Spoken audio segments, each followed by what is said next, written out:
아유, 선생님, 너무 추운 날씨에 여기까지 오셔서 너무 고생하셨죠.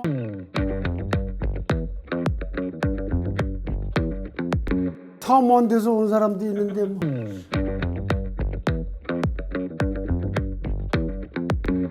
그리고 그 선생님은 뭐, 그 아까 말씀 가운데에는 뭐 이렇게 아주 현란하고 너무 지나치게 현학적인 어떤 그런 지식을 가진 사람들의 어떤 모습들은 싫어하신다라고 말씀하셨는데, 그거하고는 조금 무관하게 동떨어지게 그 예를 들어서 김수영 시인이 당대 시단을 비판하면서 사상이 부족하다, 사상이 없다, 이제 이런 이야기를 자주 했는데, 저는 철학하는 한 사람으로서, 사상을 연구하는 한 사람으로서 그 김수영 시인의 그 지적을 처음으로 극복한 시인이 선생님이 아닌가, 그렇게 이제 생각을 합니다. 선생님 시를 보면 뭐 열정적인 부분, 감성적인 아주 세심한 감성적인 부분, 이런 부분들도 있지만 사상적인 측면에서도 아주 깊이 있는 사상을 시 속에 깔고 있는 것이 그 초기 시부터 계속 보였는데, 저는 그 출발을 잘 보여주는 시가, 선생님 시가 사랑사설 하나, 자기 자신에게라고 하는 제목의 시라고 보이고, 그 첫 부분을 제가 또 읽어보면 네.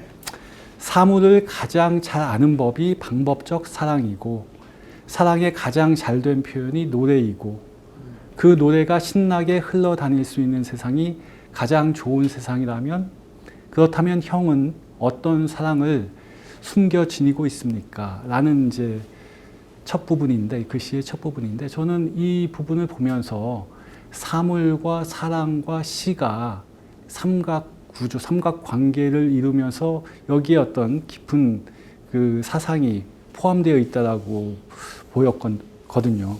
그리고 이제 최근에 쓰신 선생님의 산문에 보면 시 쓰기가 사랑의 실천이다라고도 이렇게 말씀하셨고, 그러니까 이 그 사물, 사랑, 시라고 하는 이 구도는 계속 지금까지, 초창기부터 지금까지 계속 이어지는 거라고 이렇게 보이는데, 저는 여기에 대해서 조금 선생님이 설명을 해주시면 좋지 않나라고 생각하면서, 특히 제가 아까 인용한 그 구절에서 방법적 사랑이라는 그 말을 조금 더 부연 설명해 주시면 좋을 것 같다. 내가 그렇게 해서 인터넷 쓰고 네. 왜 썼는지 생각해 본 적이 없다 이 말이야. 그런데 그 질문을 받고 생각을 하기 시작했어요. 그런데 그러고 보니까 아마 그때는 그 이른바 철학자니까 방법적 회의라는 게 있잖아. 네, 데카르트의 방법적 회의가 있죠. 네. 그게 이를테면은 진리에 이르기 위한 하나의 방법 아니에요. 그게 명석판명은 진리를. 네. 근데 이제 생각해 보면 선생님의 시에서 사랑이라는 말이 가지고 있는 위상이 상당히 높고, 그래서 어떻게 보면 이제 목적처럼 보이기도 하고, 그러니까 어떤 방법이라기보다는 목적처럼 그 위상이 매겨져 있는 시들이 많기 때문에, 그러니까 제가 그렇다면 그 사랑이라고 하는 게 뭐 방법이라는 말이, 메소드라는 말이 이제 길이라는 뜻이기도 그렇지. 하기 때문에, 그러니까 그 사랑은 방법이면서 길이면서 동시에 길이 목적이고, 목적이 따로 있는 것이 아니라 그 길 자체가 오케이. 사랑이 아닐까라는 생각을 해봤습니다. 좋습니다. 그게 방법적 사랑이라는 내가 가만히 조금 생각해 봤더니 며칠 동안 그게 그런 것 같아요. 그러니까 참 사랑이라는 말이 얼마나 넘쳐납니까? 네, 맞습니다. 아주 때가 묻어도 제일 때가 많이 묻은 말이 그 사랑이라는 말이거든. 동감합니다. 네. 그러니까 이거를 갖다가 진짜 뭐랄까 사랑, 정말 가치 있는 거, 그런 사랑에 이르기 위한 그냥 그렇게 해서 그런 그 생각으로 쓴 그런 말을 쓴 게 아닐까, 그런 생각을 했어요. 하면서 사랑도 그렇지 뭐. 말 따로 실천 따로 그게 참 많고 아까도 얘기했죠. 때가 많이 너무 묻은 말이고 그렇다면 이걸 우리가 정말 사랑이라고 말할 수 있는 사랑다운 사랑 이런 걸 어디서 발견하는가 이런 것도 한번 생각해 볼 필요 있지 않나. 네. 그래서 간에 시에서는 여러 그 경우에 뭐 참 연구를 하자면 아마 또 한이 없겠지 그것도 한이 없는데 그냥 한 가지 이해를 하나 내가 들기 위해서 한 편을 복사를 해가지고 온 게 있어요. 사랑할 시간이 많지 않다. 네. 이게 또 명시죠. 이게 명시거든. 명시입니다, 명시. 그래가지고 이거를 마침 또 제목에도 사랑자가 들어가고 그러니까 내가 한번 읽어볼게요. 네. 사랑할 시간이 많지 않다. 아이가 플라스틱 악기를 부부 불고 있다. 아주머니 보따리 속에 들어있는 파가 보따리 속에서 쑥쑥 자라고 있다. 할아버지가 버스를 타려고 뛰어오신다. 무슨 일인지 처녀 둘이 장미를 2송이, 3송이 들고 움직인다. 시들지 않는 꽃들이여. 아주머니 밤 보따리, 비닐 보따리에서 밤꽃이 또 막무가내로 핀다.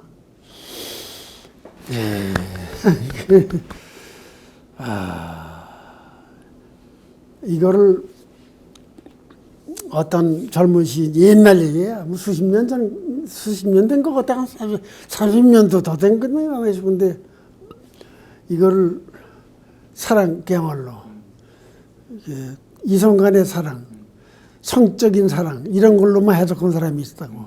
거기다가 뭘 끌어들였냐 하면 밤꽃 냄새 그걸 또 끌어들여 가지고 그래 이 사람이 이거 아니 사랑은 뭐 그거밖에 없나? 내가 그런 경우가 있었는데 이거는 가령 내가 그 매직 캠퍼스 나가면서 매직 캠퍼스에 한 2학기쯤 나가면서 버스를 타고 다녔어요. 네.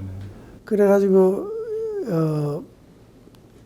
역에서 기차역에서 원주역에서 내려가지고 거기서 이제 버스를 타고 매직까지 가는데 버스를 탔는데 앉았는데 그 시골 아주머니가 보따리를 들고 이게 장을 봐가지고 버스를 타는 거야. 탔는데 앞에 이렇게 앉더라고. 근데 그걸 보니까 이뻐. 그러니까 이른바 일반 사람들이 그야말로 중생이 나도 중생이 하나인데 저 중생이 사는 모습을 보니 그게 그렇게 이쁘더라고. 뭐 그런 게 일종의 어떤 불교에서 말하는 자비. 그 저절로 우러나는 그런 사랑 같은 게 아닐까. 그런 생각을 했는데 여기서 자작시 해설을 내가 참 싫어하지만은 오늘은 해야 되니까.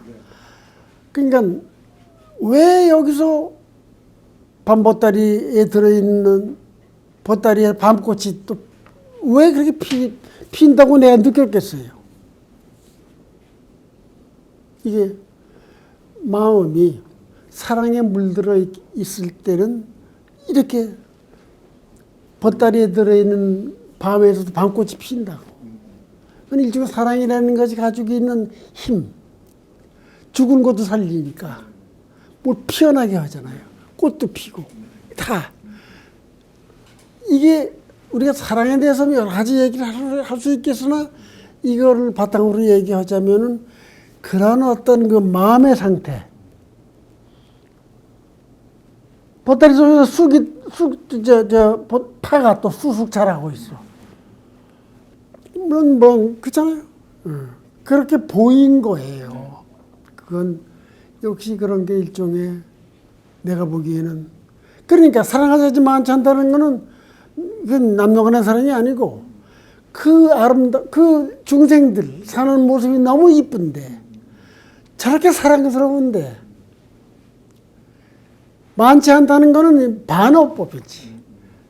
참 사랑스럽다는 거를 이렇게 얘기한 거지 아니겠어요? 저는 이 시를 처음 봤을 때 그 사랑에 대한 노골적인 표현이 하나도 없는데 사랑의 핵심을 콕 집어서 그거 해설해서 썼잖아. 정말 그런 느낌이었거든요. 전 정말 이 연애, 사랑에 관련된 시 가운데는 이 작품은 정말 길이 남을 명작이에요. 이게 자꾸 연애시로 읽는 사람들은 모근에 그래서 어떤 매체가 하나 있었는데 거기다 내가 뭐 짧은 글 하나 쓰면서 내 연애시는 따로 있다. 그리고 내 연애시를 또 하나 거기다 인용한 적이 있다고. 이게 아니고 다른 거. 이게 연애시다. 선생님 지금 너무 그 대화가 즐겁고 제가 준비한 질문도 많이 남아 있는데 시간이 없습니다. 사랑할 시간도 얼마 없지만 인터뷰할 시간도 지금 얼마 없어가지고 마지막 질문 드리도록 하겠습니다.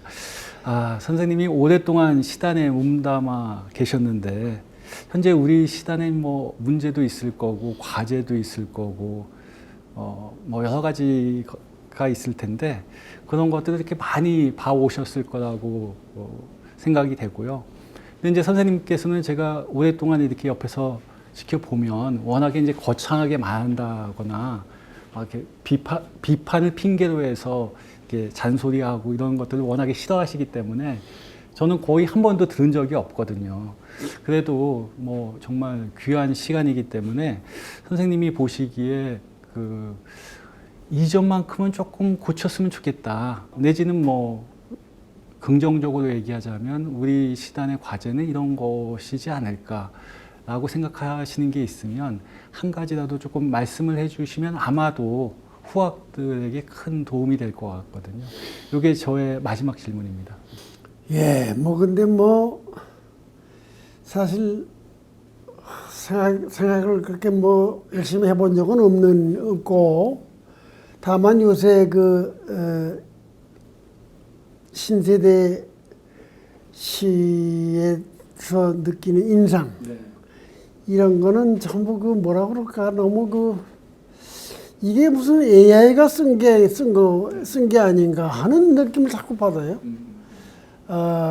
물론 신세대 중에도 좋은 시가 있고 그렇긴 하지만은 그런 느낌을 자꾸 받아서 이게 시가 어떻게 되어가는 건가 이런 또 생각은 하게 되는데 아까 얘기했던 김수영 시인이 지적했던 사상이 좀 없는 것 같다, 생각을 안 하고 쓰는 것 같다 이렇게 이해해도 될까요, 선생님? 예, 생각을 안 하는 거는 이 시인들뿐만 아니고 대한민국 국민 전체 이 대한민국 국민들 전체가 생각을 안 하고 사는 것 같아서 내가 아주 그게 그렇게 사실은 못마땅해요. 그건 댕기면서 이렇게 사람들 하는 짓을 보면은 야, 왜 저럴까? 아주 비근한 일 하나 들면은 엘리베이터 같은 데서 타려고 이렇게 서 있잖아. 그러면 내린 뒤에 타야 되잖아요. 그러면 비켜줘야지. 옆으로 서 있어야 되잖아요. 근데 다 막고 서 있어. 어떤 사람은 물론 비켜 서 있는 사람도 있고. 근데 대체로 막고 서 있는 사람들이 꽤 있어요. 내가 이 손으로 이렇게 앞말 다루고 이렇게 하는 경우도 있지만은 어떤 데는 내가 야단을 치기도 한다고. 내려야 사람이 내려야 타잖아요. 이러고. 그러면 얼른 비켜 또. 비키긴 비켜. 그런 것만 봐도 그렇고 생각을 안 하고 사는 사람들이 너무 많아요. 또 이거 걸어가면서 이거 보잖아요. 걸어가면서 지금 이 스마트폰을 보는 것도 내가 제일 싫어하는 것 중에 하나예요. 하도 싫어요. 걸어가면서는 주변을 좀 봐야지. 다른 사람도 보고 앞에서 누가 오는지도 봐야 되고 그렇잖아요. 그리고 듣는 것도 그러죠. 어떤 사람도 여기 귀에다 끼고까지 이거 보면서 끼고 있다고 또. 그러니까 아무것도 보지도 않고 듣지도 않겠다. 듣지도 않겠다는 거야. 이거는 비극이에요. 이것이 얼마나 나쁜가 하는 거를 본인들이 모르고 깨닫지 못하는 거예요. 걸어가면서는 아까도 얘기했지만 여러 가지 자연의 소리 듣고 이런 자연 물들도 보고 그 물들도 보고 집도 보고 다른 사람도 보고 이래야 되지 않겠어요?